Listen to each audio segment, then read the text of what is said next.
Vamos ler 2 Coríntios 4, verso 4. Nos quais o Deus destes séculos cegou os entendimentos dos incrédulos, para que lhes não resplandeça a luz do Evangelho da glória de Cristo, que é a imagem de Deus. Cristo, que é a imagem de Deus. Mais uma vez, ó Pai Celestial, Pai nosso, que está no céu, que está em nós, que está conosco. Sobre nós é Pai, conosco é Filho, e em nós é Espírito Santo, o mesmo Deus, um só Senhor, um só batismo, uma só fé.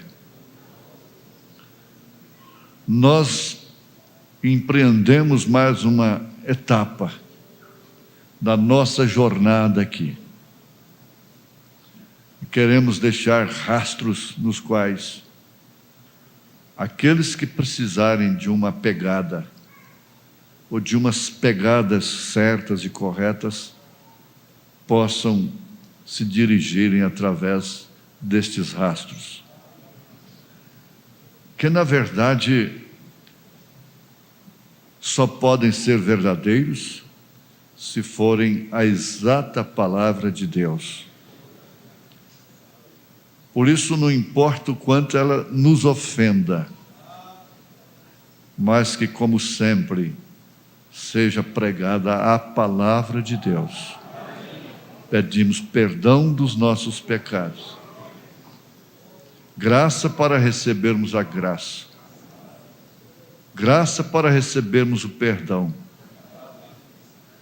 lembrando-nos de que Raabe alcançou a misericórdia. Ela pediu e alcançou, e ficou debaixo da misericórdia. Em nome do Teu Filho Jesus Cristo, nós pedimos e agradecemos estas bênçãos. Amém. Pois bem, ele disse para a sua esposa: você já procurou ser amiga dessa menina, sua filha? Você queixa muito dela. Ela está um tanto rebelde. Você já procurou ser amiga dela? Compreendê-la? Passar as mãos ou o braço nos seus ombros, abraçá-la e falar com ela amistosamente?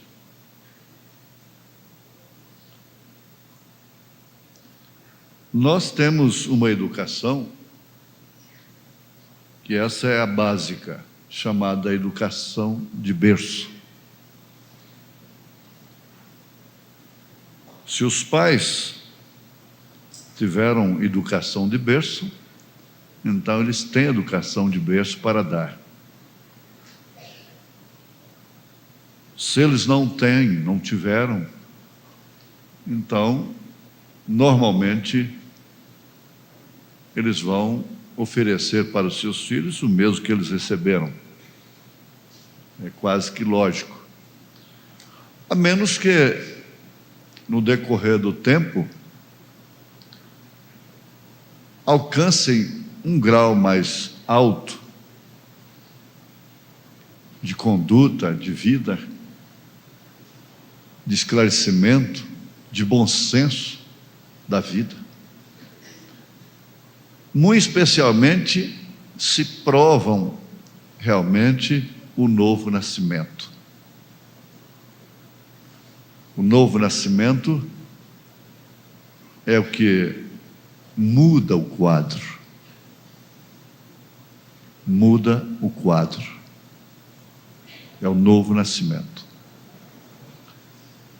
Porque jamais existirá novo nascimento sem aquilo que a gente olha constantemente, nem precisamos de estudar, de ler, basta olhar naquela pirâmide que é composta destas 7 virtudes que São Pedro aprecia, menciona na sua segunda carta, capítulo 1. Fé, virtude, conhecimento, temperança, paciência, piedade e amor fraternal. Se corrermos os olhos no quadro das 7 eras da igreja, nós vamos entender que aqueles que navegaram em mares de sangue, eu creio que vocês estão com falta de luz, é porque aquela luz está apagada, desligada. Quando não precisa, ela fica acesa, às vezes de dia. Interessante, não é? Isso é uma coisa importante. Mas, nas eras, correndo os olhos ali, nós podemos notar que todo esse sacrifício, todo este mar de sangue, através das 7 eras da igreja, todo esse sacrifício e martírio e coisas assim geraram a estatura do varão perfeito. Porque as pessoas que tinham que morrer queimadas, aos poucos, rasgadas por leões famintos, moças violentadas por homens gigantes, monstros, antes de serem sacrificadas. E essa gente toda cantando, louvando a Deus, ante a tanta luta, ao calor das fogueiras, começando já a tostar os seus cabelos, os seus pelos, e elas cantando, até que as vozes se esvaíam. Como ovelha muda, foi levada ao matador. Isso era Jesus Cristo neles.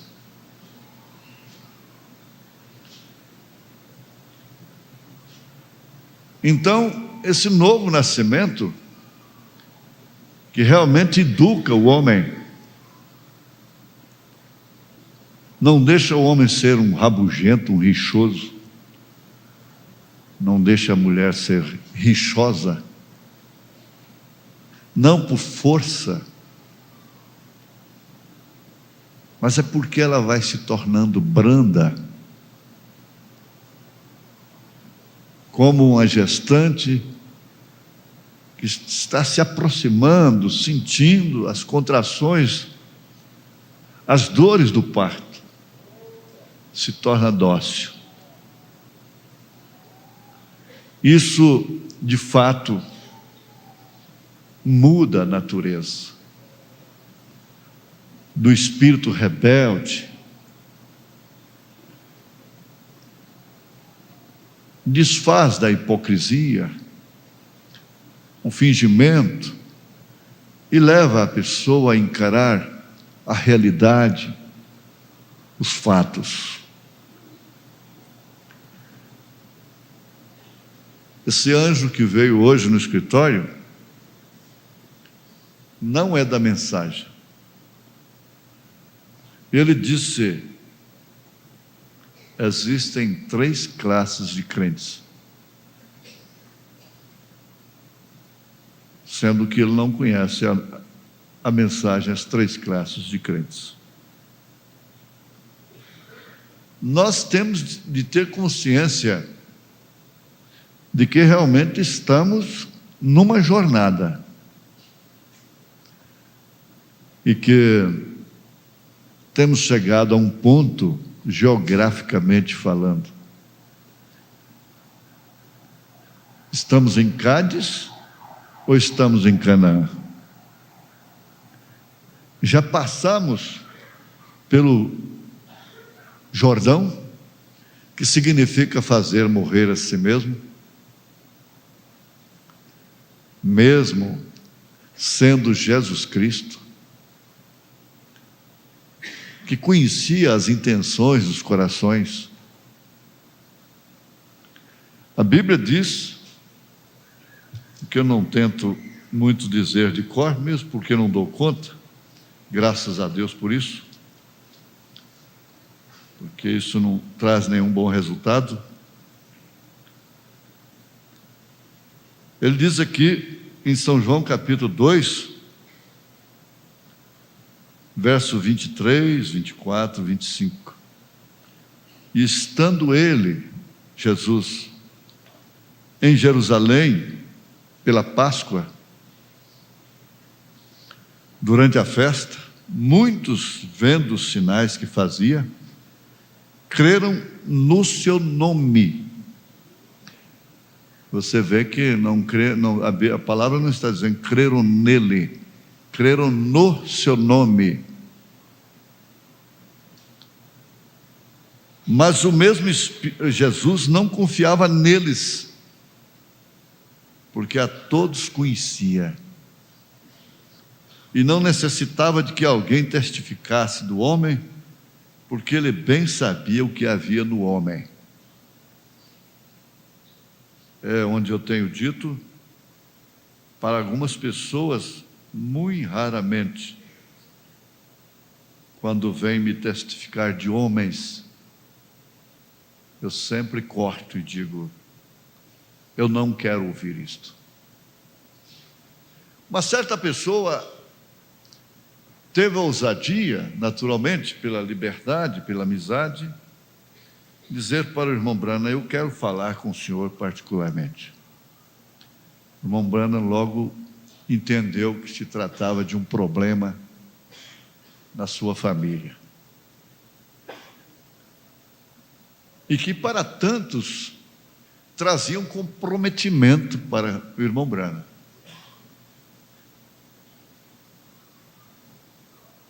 O irmão Branham disse, eu não quero te ouvir. Você tem que ter essa intrepidez, essa autoestima. Uma certa feita, eu arrisquei até, não sei, as coisas vêm na hora certa, mas eu arrisquei muito, porque se tratava de federais, num elevador, falando palavras obscenas, pornográficas. Eu disse, isso não é certo, nós estamos num ambiente fechado, e meus ouvidos não são alugados para ouvir o que qualquer um quer falar.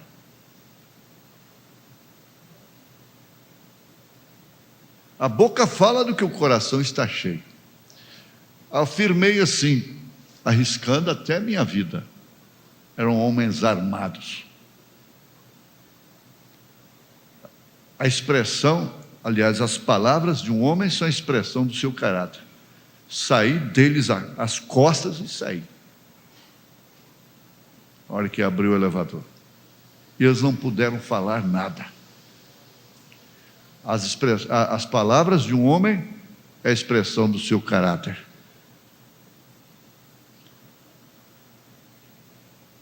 Aí onde vem um momento onde nós estamos vivendo exatamente quando ele insistiu, eles são insistentes, ousados, atrevidos. Não, mas eu tenho que falar com o senhor porque se trata de problema de sua família. Ele disse, eu não quero ouvir. Se eu for te ouvir, eu vou me afundar cada vez mais. se eu for te ouvir, eu vou me afundar cada vez mais. Quer você ser um mensageiro deste, meu irmão, minha irmã? Que se a pessoa que te ouve vai se afundar?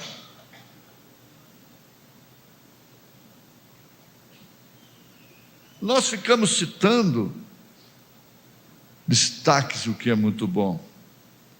E a mensagem do irmão Euclides Paro tomou uma posição distinta dentro da linha de espíritos e coisas assim. E hoje de manhã o Espírito nos advertiu que Moisés não pediu. Ele não ficou insistindo para que o povo não murmurasse.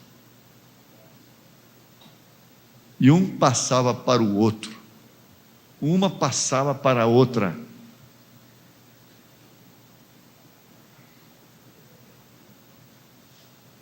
Eles chegaram à conclusão de que era melhor ter um cão, um cachorro amigo, do que um amigo cachorro.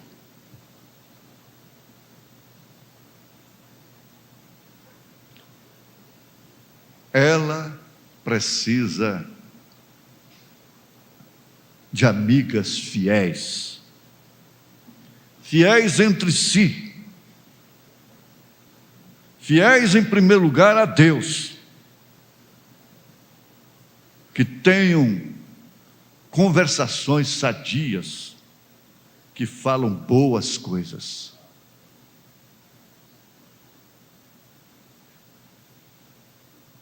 A pessoa insistiu. O irmão Brana disse: eu estava predestinado para passar por isto desde antes da fundação do mundo.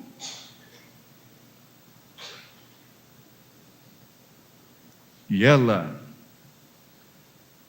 precisa de amigas fiéis, sem espírito de capciosidade.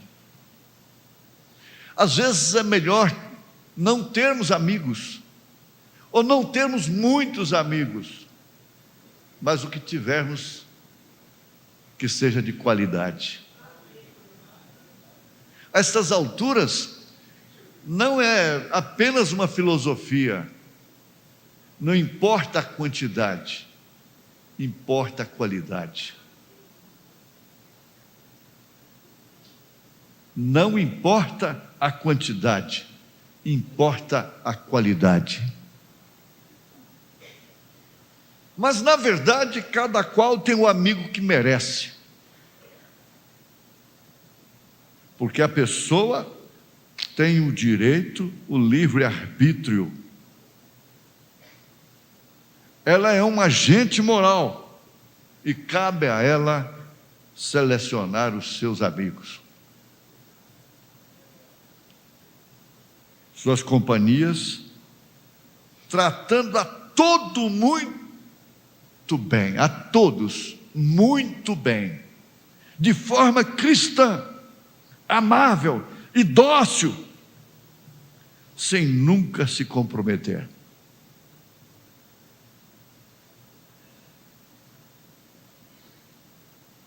É melhor. Na mensagem Reprovação por causa da palavra, nós temos o exemplo da lapidação do ouro. Nós não ficamos isentos de prejuízos, de danos morais, financeiros, materiais e até mesmo espirituais. Se nos envolvermos de uma forma ingênua, o que se torna de uma forma inconsequente, sem um mínimo de discernimento. Jesus sabia o que havia no homem, ele sabe. E o Espírito Santo, que, sem dúvida alguma, nos guiará em toda a verdade. É o homem que pode acender a luz. Foi ele quem acendeu a luz para São Martim. Foi ele. Mas nós vemos no livro de Josué, o próprio Josué sendo um tipo do Espírito Santo, sendo enganados por homens maltrapilhos, com pães bolorentos, dizendo que haviam vindo de longe, peregrinando. Mas, no entanto, é porque eles seriam os próximos a serem derrotados, varridos.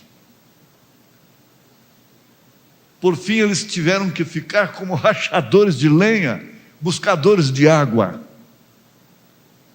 Mas entraram desta forma com Josué, o profeta de Deus, irmão William Marion Branham, profeta para esta era, o último mensageiro.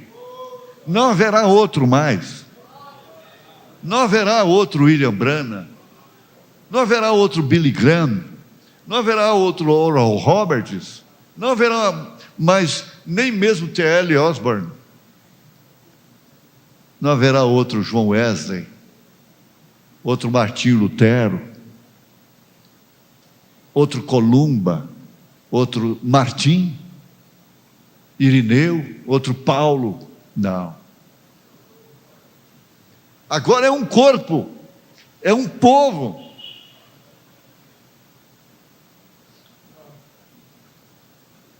E o profeta desta era tinha no seu, a certa altura de sua vida, ele tinha um caderno anotado com $22 mil que tinham levado dele com mentiras. As pessoas passavam por lá mentindo que precisavam disso, precisavam daquilo. Ele chegou a dizer: ao meu carro quebrou a roda na viagem. E ele disse: está anotado aqui, $22 mil que me levaram desta forma. E você pergunta: como Jesus ainda colocou um Judas dentro do seu próprio apostolado, pela sua própria escolha? É porque ele nunca poderia ser traído pelo lado de fora. Os inimigos declarados não são traidores. Os de fora não são traidores. O traidor tem que ser de dentro. Tem que comer no mesmo prato. Esse é que é o traidor. Tem que ser amigo. Jesus chamou Judas de amigo. E há tantas pessoas tão famintas de amigos, de amigas, porque elas não podem ficar sem falar. Lhes dá tédio. E elas caem em depressão se não estiverem falando. Todo o tempo. Muitas delas conversam até mesmo dormindo. Dormindo e conversando. E falam coisas que talvez não deveriam falar. Muitos crimes, muitos roubos, muitos adultérios, muitas coisas escondidas têm sido reveladas durante o sono. Há maneira de provocar e a pessoa ficar sonâmbula. E ela fala coisas. Porque, na verdade, isso é uma caixa de segredo.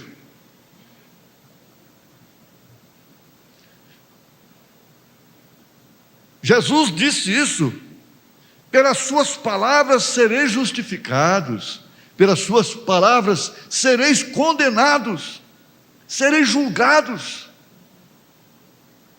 As ondas sonoras nunca morrem. Isso é constatado cientificamente. Ondas sonoras nunca morrem.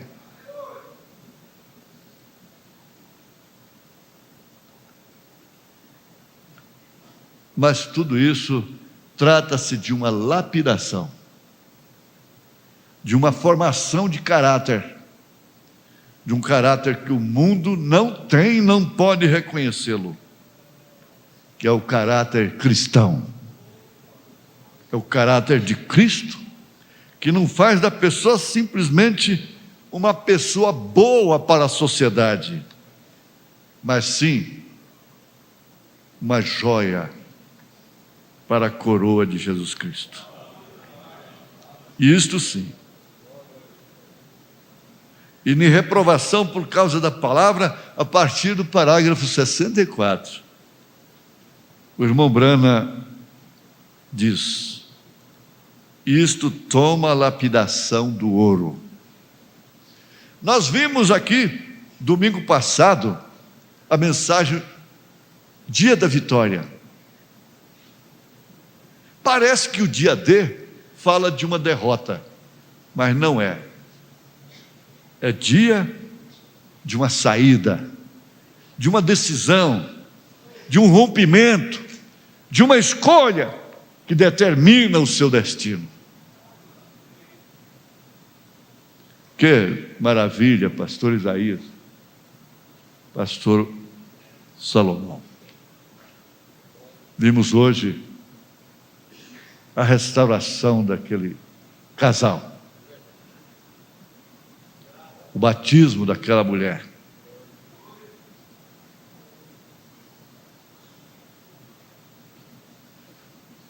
Eles não estão vendo isto. Eles não mostram as órfãos, as viúvas. Eles não mostram as crianças que são amparadas. Eles não mostram aqueles que saíram das sarjetas, que foram tirados do monturo, do lixo. Eles venderiam a Cristo por menos de 30 moedas. Por qualquer moeda. Ou talvez eles pagariam para, ao invés de receberem, eles pagariam para crucificar a Cristo novamente, para sujar a mensagem, para sujar o nome do profeta.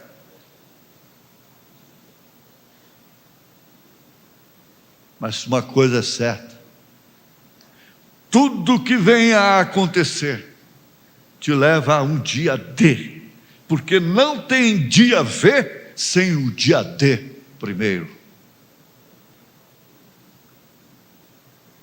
Agora você compreendeu melhor a mensagem Dia da Vitória. Não tem dia D, V, que quer dizer vitória, sem o dia D, decisivo. Saída, decisão, rompimento, escolha, determinação.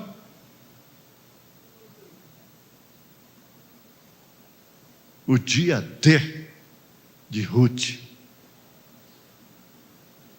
foi quando ela fez aquela grande decisão: não te deixarei. Dia D, ela estava escolhendo o vitupério de sua grande amiga, sua sogra Noemi, que dissera com amargura na alma: não me chames de Noemi, mas sim de Mara, porque eu sou amarga, minha vida está amargurada. É bom. Foi lá em Mara que a água era amargosa, mas quando a vara do profeta tocou ali, ela se tornou doce.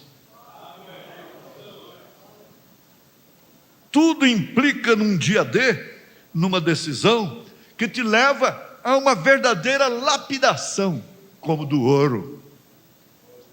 Ruth estava agora com o seu caráter sendo lapidado, revirado para trás e para frente, e lapidado até que todo o cascão tenha sido tirado. até que você possa mostrar realmente que qualidade de espírito habita em você. Qual é o seu propósito ali? O que você quer, afinal de contas? Acumular juízos?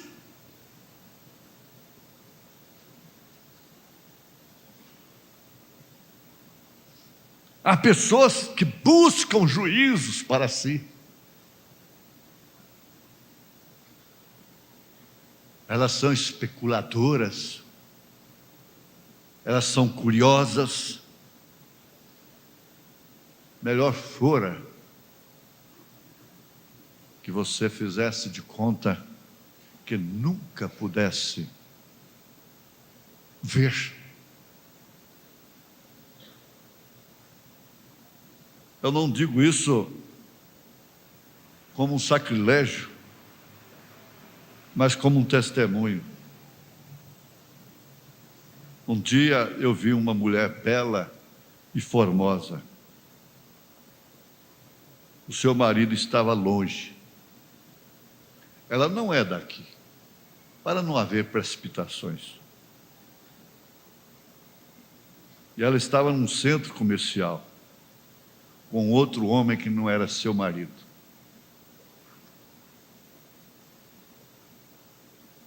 Eu simplesmente fiz de conta que não vi.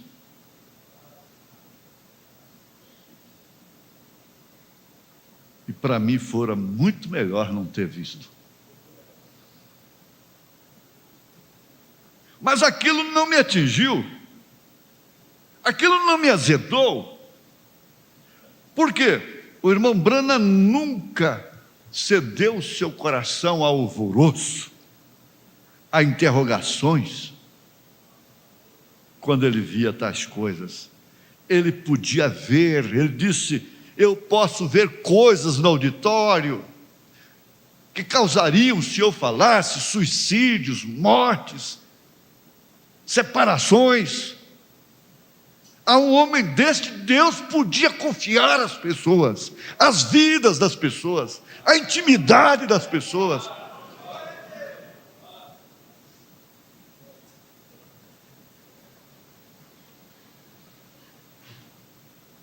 Agora, sabemos que a vida nesta terra, nesta dimensão, ela é contundente.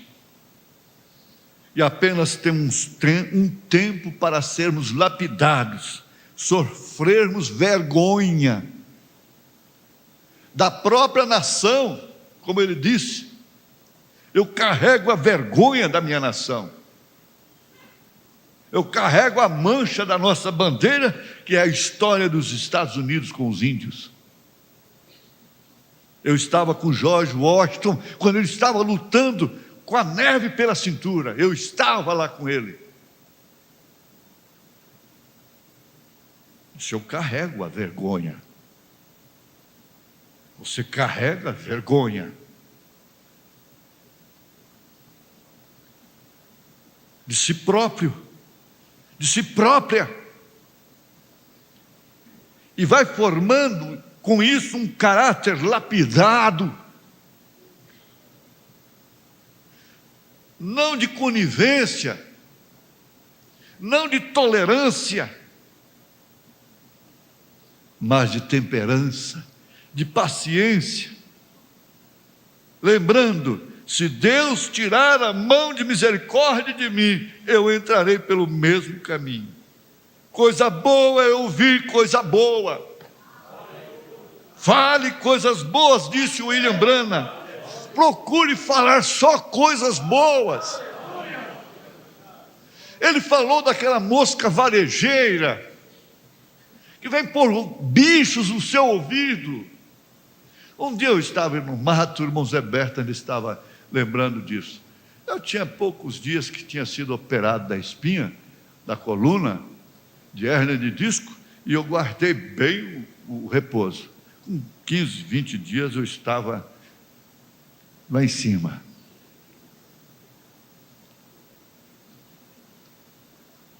E lá, ao cair da tarde, uma mosca preta veio e entrou no meu ouvido. E eu pus o dedo assim, e ela fazia prrr.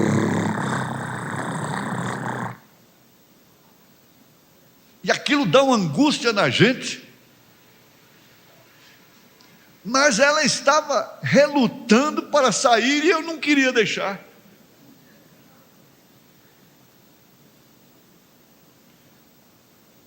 Ela não sentiu-se bem no meu ouvido.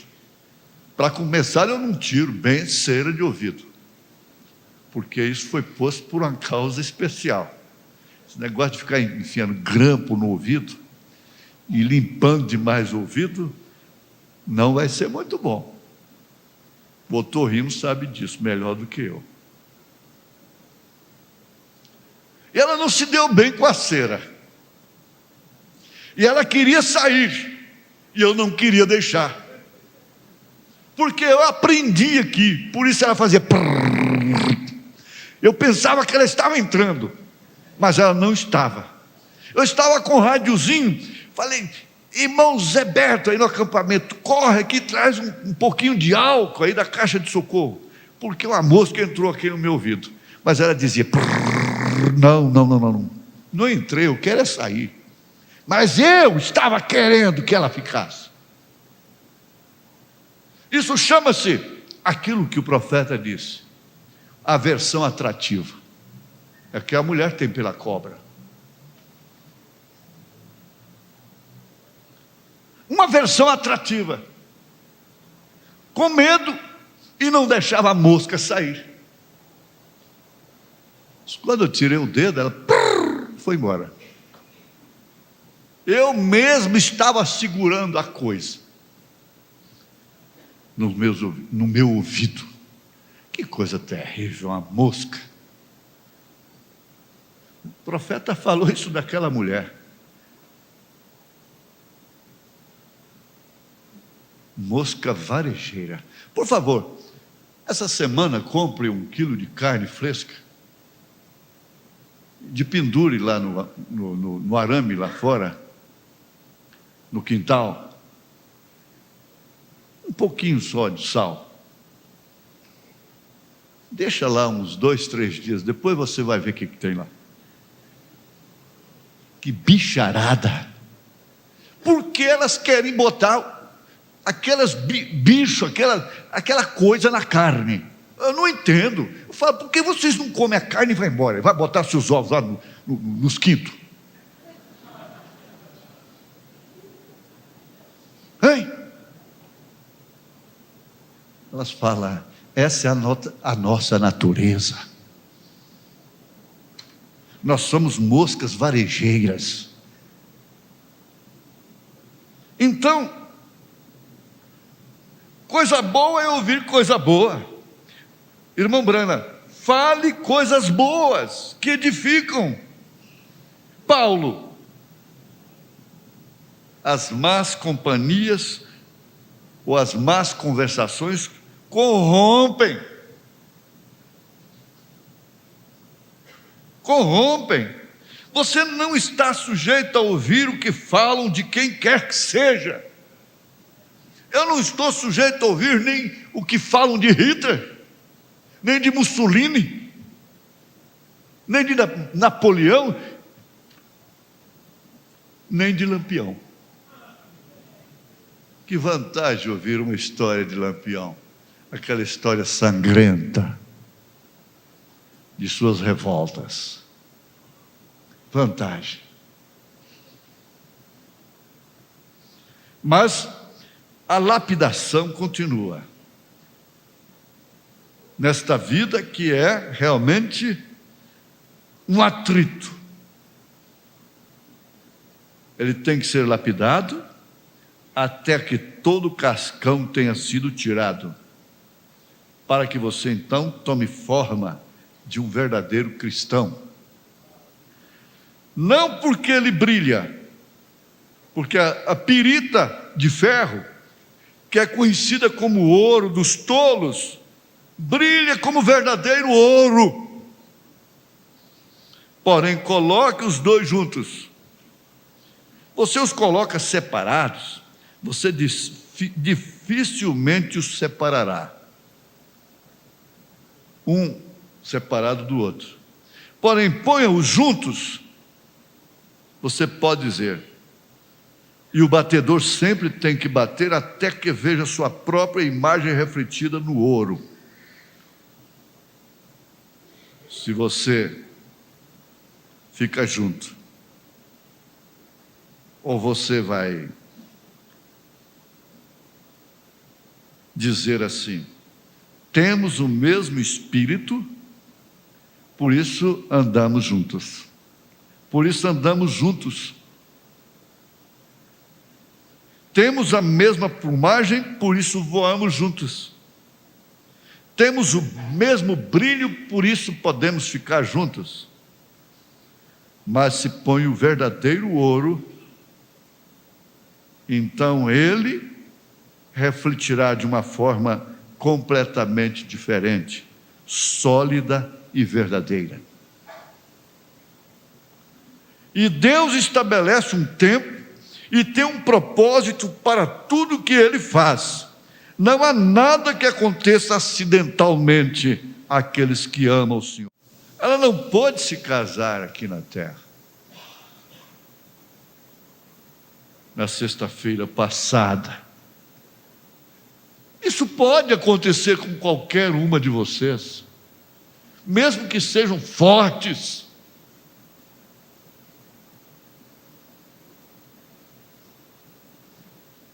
Quinta-feira à noite, quando vimos para cá de Itaberaí, antes de Itaúsu, eu virei o rosto para não ver o que estava lá no chão, numa batida de carro.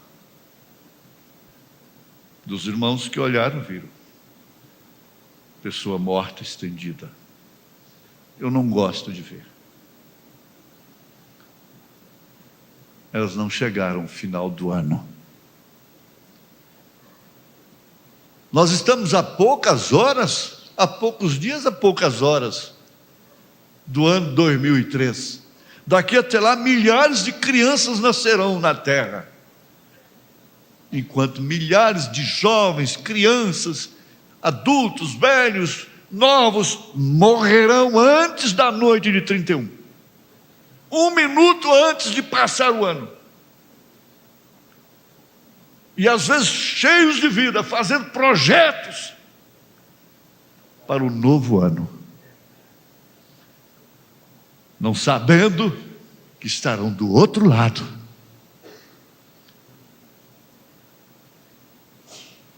A hora, o momento é de desespero, é de emergência. O dia se chama hora, hoje, e a hora se chama já, disse São Paulo. Mas, todavia, devemos estar ancorados, sabendo que nada que aconteça acidentalmente, ou nada, não há nada que aconteça acidentalmente àqueles que amam o Senhor. Ele disse: eu estava predestinado a passar por isto desde antes da fundação do mundo. Se fomos chamados pelo decreto divino, não há nada que possa acontecer conosco acidentalmente. Bem, somos predestinados, devemos valorizar isto, termos qualificação, exigência, dentro dos nossos limites, da música que vamos ouvir. Dentro do nosso carro, quando Davi ligou uma música quente ali no carro do irmão Branham, ele disse: desliga isso aí. Eu não ouço isto. Estava dentro do seu carro. Quando chegaram lá onde estavam pescando e os passarinhos gorjeando, ele disse: Davi, olha aí a minha música. Essa aí é a minha música. Essa aí me anima. Essa aí me alimenta. Mas aquela me desgasta. e todas as coisas trabalham exatamente por aquilo, para contribuir com o brilho de sua eleição. Você está sofrendo, é porque você é eleita. Você está sofrendo, é porque você é eleito. Cada um sofrerá a sua eleição, a sua predestinação. Agora eu pergunto: quem não é eleito, quem não é da mensagem, não vai sofrer? Não está sofrendo? É claro que sim. O mundo jaz no maligno. O mundo jaz em aflição intensa e vai aumentando a cada dia que passa. Fugitivo não esmera caráter. Todas as coisas trabalham exatamente para o bem daqueles que amam a Deus e que são chamados pelo seu decreto. Porque Ele não pode mentir, e Ele disse que todas as coisas têm seu tempo, sua estação, e têm seus meios, e Deus está atrás de cada movimento, de cada acontecimento. E às vezes você pensa que tudo está indo errado. É o parágrafo 65. Você pensa que está indo tudo errado. Cabe a nós, cabe a mim, cabe a você. Aquelas coisas são postas sobre nós, provas e surpresas. Que coisa, uma menina que era para estar vestida de noiva entrando no corredor sexta-feira passada, ter que internar-se de uma forma urgente, e sendo o caso mais grave do que uma pneumonia dupla. E na verdade está em coma, sofrendo já a morte cerebral. Minha família querida, meu pai querido, minha mãe querida, lembrai-vos do que vocês me ensinaram desde a minha tenra idade. Vocês me ensinaram o céu.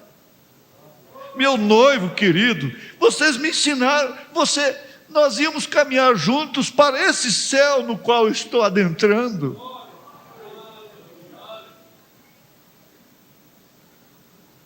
Provas, surpresas, são provas para ver como reagiremos em uma ação, em um acontecimento.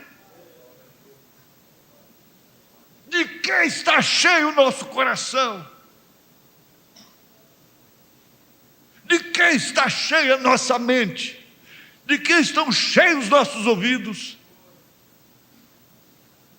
Foi contado aqui que o pai disse para o filho: entra no ouvido e sai no outro. Aí o menino queria ouvir a pregação com o ouvido tampado. Disse: o que é isso? Por que você está só com o dedo no ouvido? É para não sair, que meu pai disse que eu ouço num ouvido e sai no outro. É para não sair.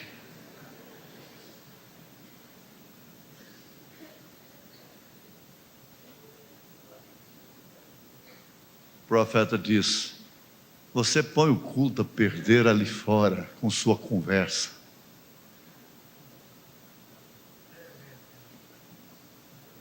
O espírito ao qual você está dando água, afinal, está a serviço de quem? De Deus? Do Espírito Santo?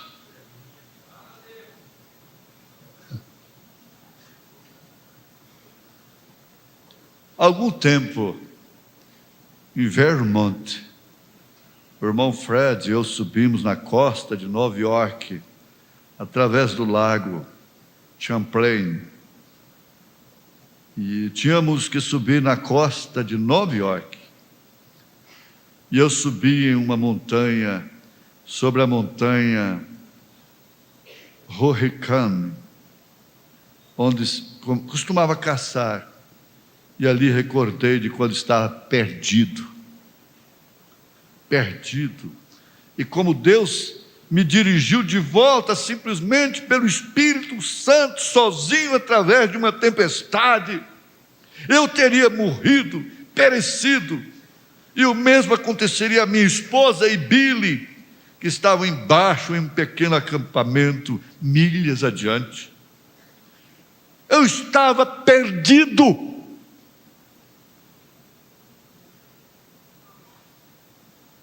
Numa experiência completamente contraditória para quem era tão guiado pelo Espírito Santo e que tinha tanta experiência na floresta. E eu estava fora. Havia somente um pouco de neve que nós puxamos para entrar no acampamento no começo da primavera. Eu estava de pé lá falando com o irmão Fred e o Espírito Santo disse: aparta-te. Amigo, companheiro, você dificilmente se apartaria. Dificilmente você se apartaria para ouvir a voz do Espírito Santo. Somos levados pelos constrangimentos, pelas considerações. Devemos ser educados? Sim, muito mais com Deus, muito mais com o Espírito Santo. A educação com Deus é a obediência, é a decisão que se toma, é o dia D, é a hora D. Você tem que ter a sua hora D, o seu minuto, o seu segundo D. Decisivo. Ir ou ficar, continuar com esse espírito ranzino, medíocre, baixo, ou levantar-se para uma nova vida, deixando as coisas que para trás ficam, olhando para o alvo que é Cristo. Quando o Espírito Santo disse: aparta-te, eles usam apenas dizer: excuse me, com licença, aparta-te, e sai a um arbusto bem perto. E ele me disse: olha, escute bem, há uma armadilha preparada para você, tenha cuidado agora. Porém, ele não me disse como, nem o que. Ele não me disse, ele não me avisou como e nem o que. Há uma armadilha preparada para você. Por outro lado, o Espírito Santo sabia quem era o instrumento daquela armadilha. Já sabia onde estava, muito antes. Eu voltei, disse ao irmão Fred. Fui à igreja naquela noite, no auditório, e anunciei às pessoas. E na noite seguinte aconteceu. Então, de pé ali, quando ele me falou de alguns zombadores, ele disse: está em suas mãos, faça com eles o que você disser acontecerá, exatamente agora. Ali está você. Porém, alguém irreverente, incrédulo, e eles estavam ridicularizando e zombando nas reuniões um homem ou uma mulher jovens, que o Espírito Santo tinha visto bem antes. E ele estava tentando fazer amor vulgarmente com ela no edifício, diante da multidão. E a atenção de todos, enquanto eu estava tentando pregar, e puxava sua cabeça para trás, e subia em seu colo, e puxava sua cabeça para trás, e tentava beijá-la, e seguiam assim nas reuniões, chamando a atenção. E o Espírito Santo disse: agora, eles estão em suas mãos. O que você fará com eles? Houve um silêncio santo. Houve um silêncio santo. Todos ficaram extremamente quietos. E eu pensei: oh, que devo eu fazer? O Espírito Santo não lhe disse o que fazer. Simplesmente disse para ele: faça o que você quiser. Eles estão em suas mãos. Ai do irmão que cai na mão do outro.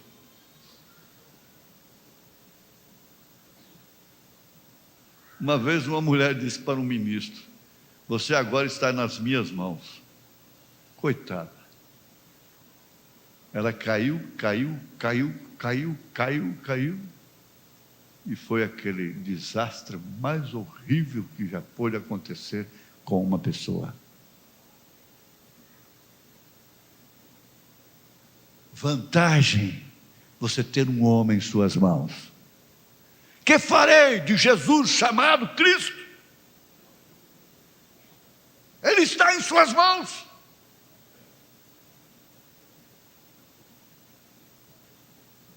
Ali o Espírito Santo dizia realmente que eles estavam nas mãos de William Branham. Mas a quem o Espírito Santo já disse: ela está nas suas mãos, ele está em suas mãos. Qual o miserável pecador que envergonha até mesmo a bandeira cristã, que tem algum cristão em suas mãos, que o Espírito Santo tenha colocado em suas mãos, dizendo: faça com eles o que você quiser? Para começar, o Espírito Santo não fala com eles. O que fala é o espírito do diabo. São demônios. Demônios igrejeiros. Demônios batizados em nome do Senhor Jesus Cristo. Demônios que pregam William Branham, como havia demônios pregando o nome de Jesus.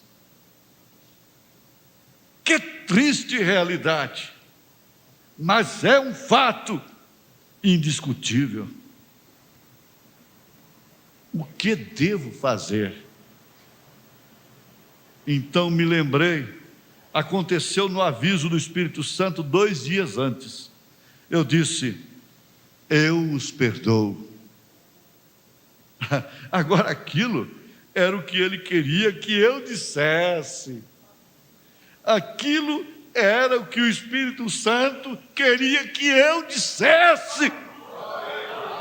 Meu Deus, me ajuda a falar o que o Espírito Santo quer que eu fale.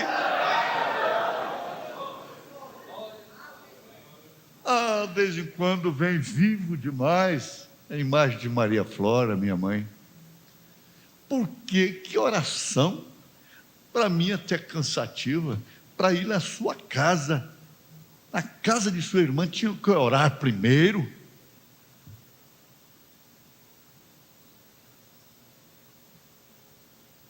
Para ir na casa de um irmão de sangue, tinha que orar primeiro. Tranca minha boca. Não me deixe falar nada que não me convenha. Enquanto outros estavam conversando sobre A, sobre B, ela tomava ali dava um jeitinho, já dava um olhar para a gente, e daqui a pouco já estava longe. Cadê Maria? Foi embora.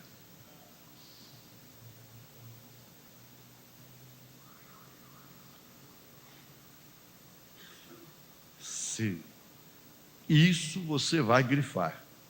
Ele, o Espírito Santo, queria que eu dissesse exatamente isto que eu disse. Ora, Ele não foi ali um microfone apenas, o Espírito Santo falando através dele. É uma boa prática, mas não é tudo. Não é bem assim. Era isso que ele, o Espírito Santo, queria que eu dissesse de mim mesmo. Quando minha reunião estava sendo desmoralizada, quando eu não estava conseguindo pregar, me veio o amor divino. Aquilo lá era uma bateria que existia, carregada, que o Espírito Santo podia deixar por conta dele. Faça o que você quiser. Mas veja só, como isso vai formando o brilho do ouro. Vem, porque além de tudo, tem sido culpado. Talvez não daquilo, porém culpado. E culpado do mínimo é culpado do máximo. Uma vez eu tive que dizer para uma pessoa: por favor, eu agradeço sua dó.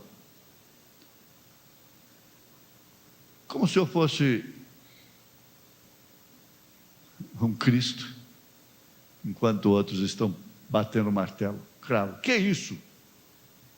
Não vem me fazer de vítima, não. Eu não preciso de sua dó. Por favor, isso não me faz bem. Isso não é cristão, isso não é verdadeiro. Você sabe que quem controla uma conversa é quem ouve, não é quem fala. O seu domicílio, a sua integridade é privativa. E a educação do berço de Cristo, da igreja, da Bíblia Sagrada, te dá limites. Eu quero que você me ouça, mas palavras como estas, porque elas saltam para a vida eterna, e elas corrigem a mim também. Culpado do mínimo é culpado do máximo. Eu também sou culpado. Não sou culpado disto aí, mas eu também sou culpado. E culpado no mínimo, culpado no máximo. Eu os perdoo. E há testemunhas assentadas aqui agora que estavam lá então o Espírito Santo desceu. Era isso que eu queria para fazer esse movimento. Agora você vê que creio que todas estas coisas têm um significado. Não pode acontecer de uma forma aleatória. Joãozinho não foi naquela tenra idade no início à toa. João Marcelo. Tudo isso tem significado. O que você faria com o poder? Dê energia atômica para o terrorista e vê o que ele fará. Deixa os mísseis, a bomba atômica nas mãos dos terroristas. Esta mensagem é mais do que a bomba atômica, muito mais poderosa, e tem caído nas mãos de terroristas, que têm matado pessoas inocentes. Eles responderão por isto. Isso não é problema meu, nem de ninguém desse rebanho. Por isso não me interessa o que eles fazem, nem o que eles dizem. Eu os perdoo. Eu os perdoo. Isso tem significado. Como você veria a reação de uma ação? Como você mostraria o equilíbrio de um cristão de quem tem o Espírito Santo sem que isso fosse provado primeiro. Há algo que vem como um ato. Então, como você reage àquela ação, você entende o que eu quero dizer? O que você faria?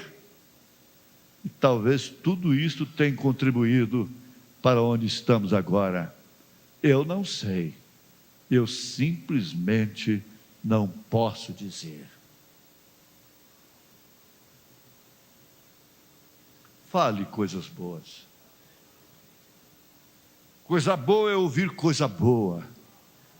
Coisa boa é ouvir aquilo que corrige, que redargua, que disciplina, que consola, que anima, porque termina na cura, termina na libertação, redunda em salvação, em preparação para o arrebatamento.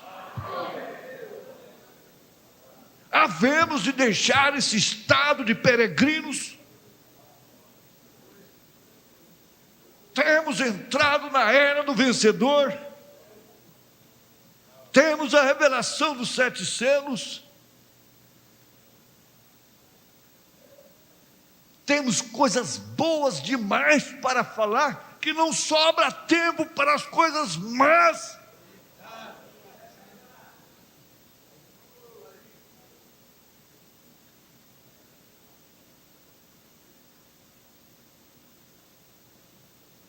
Ele disse: Cristo, que é a imagem de Deus. O Deus com letra minúscula deste século tem cegado o entendimento, ou os entendimentos dos incrédulos, para que lhes não resplandeça o ouro divino, a luz do Evangelho, da glória de Cristo, que é a imagem de Deus. Jesus Cristo, na forma de homem comum,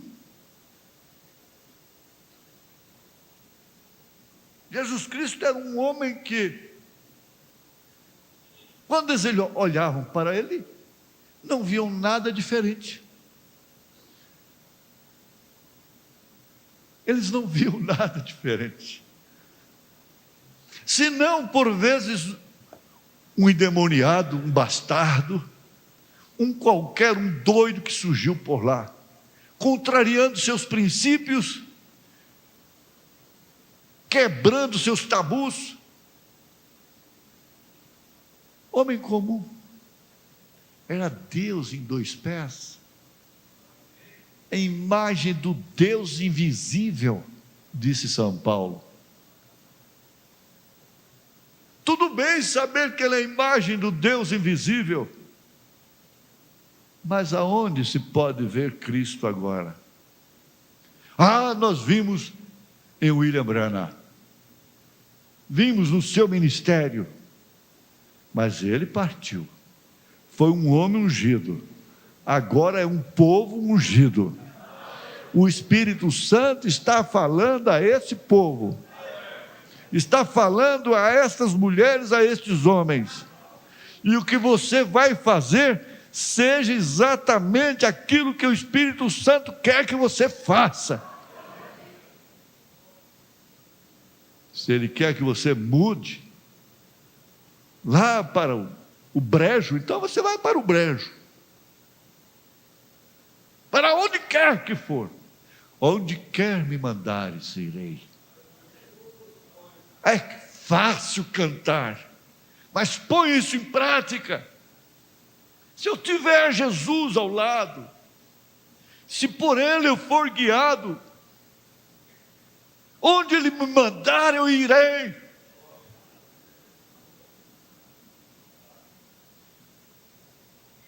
Jesus. Falamos agora como quem sabe realmente que existem coisas melhores do que o resto do mundo tem, para apreciarmos, para falarmos. É da consciência, é do princípio, da educação, não conversar certas coisas durante o almoço, enquanto se está na mesa. Falar em infecções, inflamações, em vômitos, em cadáveres, em carniças, em coisas assim. Não é próprio, portanto, porque nós vivemos alimentando desse maná do céu, e qualquer hora é imprópria para isto. Nós temos coisas melhores agora. Esse prato divino que traz agora esse refrigério, esse descanso. E você diz: Deus, te agradeço por me tratar como uma filha do Senhor. Deus, Pai, eu agradeço por o Senhor me tratar como filho. Porque que filho há que o pai não corrija? Hebreus capítulo 12. Eu sou bem-aventurada, eu sou bem-aventurado. Eles são culpados? Eu também, eu não sou culpado daquilo, mas eu culpado no mínimo, será que é no mínimo mesmo? Como ele? Será que é no mínimo? Leve isso para a sua vida, porque isso é arrebatamento. É arrebatamento. Você está deixando a terra. Aleluia. Você está deixando as doenças. Você está deixando os tumores aí para trás. Você está deixando toda a debilidade. Você está deixando tudo. Aleluia. Mamãe, eu não posso levar tudo. Eu tenho que levar só minhas roupas mesmo, pessoais. Minha filha, não, eu não posso levar tudo, mamãe. Isso tem que ficar aí com a senhora. Tem que ficar na casa de vocês. Eu vou com o mensageiro ao encontro do meu esposo, do meu Isaac. Isso tem que ficar, mamãe. Tem que ficar aí, papai. Ainda que seja para lembranças. Eu não posso levar estas coisas. Aleluia. Você sabe que eu estou falando de Rebeca. Você sabe que eu estou falando do arrebatamento. Você sabe que ele está em você. Você sabe que esse mistério está em você. Você não é apenas ouvinte de grandes mistérios, porque o mistério está em você. Aleluia. Você não está para admirar ninguém falar sobre mistérios, porque esse mistério está em você, revelado em você. Simplesmente você ouve confirmações apenas. Aleluia. Glória a Jesus. Onde você estiver, dê glória a Deus, de gratidão a Deus. Tome posse dessa posição. Aleluia. Glória a Jesus. Aleluia. Graça, graça, graça. Infinita graça. Misericórdia. Aleluia. Glória a Deus. Aleluia. Graça.